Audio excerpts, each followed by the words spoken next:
Belgrade, 1941. The sun-dappled streets of Belgrade are alive with children's laughter. Shaul Ladaney, a young boy with eyes full of wonder, is engrossed in his game. Suddenly the sky darkens as if angry clouds have swallowed the sun. His mother's eyes mirror the tempest in the sky. Shaul, get inside, now! Her voice is a serrated blade of fear, cutting through the child's innocence. Months later, the musty scent of ancient stone fills the air as the family huddle in a secluded corner of a Budapest monastery. Shaul can hear footsteps echoing like a death knell, coming closer and closer. Shh! Stay very still. His father's voice trembles as he whispers. The footsteps linger, then fade away, leaving a residue of palpable fear. Bergen-Belsen, Nazi Germany, 1944. The walls of Bergen-Belsen close in like a tomb.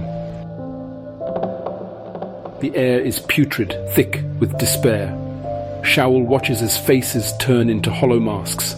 After an eternity squeezed into 6 months, salvation comes, a train to Switzerland.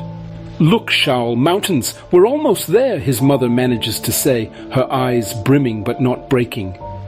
Israel, 1948.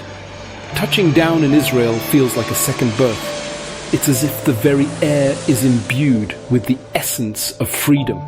Shaul discovers race walking and quickly climbs the ranks. Push yourself, Ladaney. You're almost there, his coach bellows during a grueling practice. The finish line is just a few steps away, but those steps mean a world of difference. Munich Olympics, 1972. The atmosphere is electrifying. Athletes from around the world are buzzing with nervous energy. Shaul lends his alarm clock to Moshe Weinberg, the wrestling coach. Make sure to wake up. Tomorrow we make history, Shaul quips. Without warning, the world shatters. They've killed Moshe! A teammate screams, bursting into the room. Shaul's mind races as he laces up his sneakers. He reaches the door and comes face to face with terror incarnate, a terrorist blocking the doorway. Why should I let you go? Jews aren't humane either, the terrorist sneers, his words a venomous bite. In that split second, Shaul's survival instincts kick in. Move! Now! He yells to his teammates. Like a bolt of lightning, they make their escape through a back window, their hearts pounding louder than a bongo drum. The news engulfs the world like a wildfire. Calls flood in from every corner of the globe.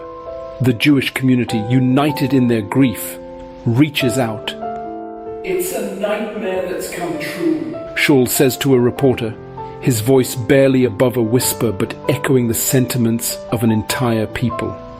Life takes on a semblance of normalcy, but the scars of the past are indelible. Shaul stands in a lecture hall, no longer an athlete but a professor of industrial engineering. Remember, life's complexities can be simplified into equations. Your job is to solve them, he tells his students, every word a synthesis of his own life's hardships and triumphs. September 6th, a day etched in the annals of sorrow. Shaul stands before the graves of his fallen comrades, his hand trembling as he places a stone on each tombstone. Your memories are my eternal companions, he murmurs, a tear escaping his eye. Shaul, now 87, is at the starting line of the Maccabi Fun Run. As he crosses the finish line, the crowd erupts into cheers, but for him, every step is a tribute to those who couldn't finish their race. You still got it, Habibi, someone shouts, but Shaul knows he's running for much more than himself. As he reflects on his journey, those seated in the grand stand know that Shaul has not just survived, but thrived.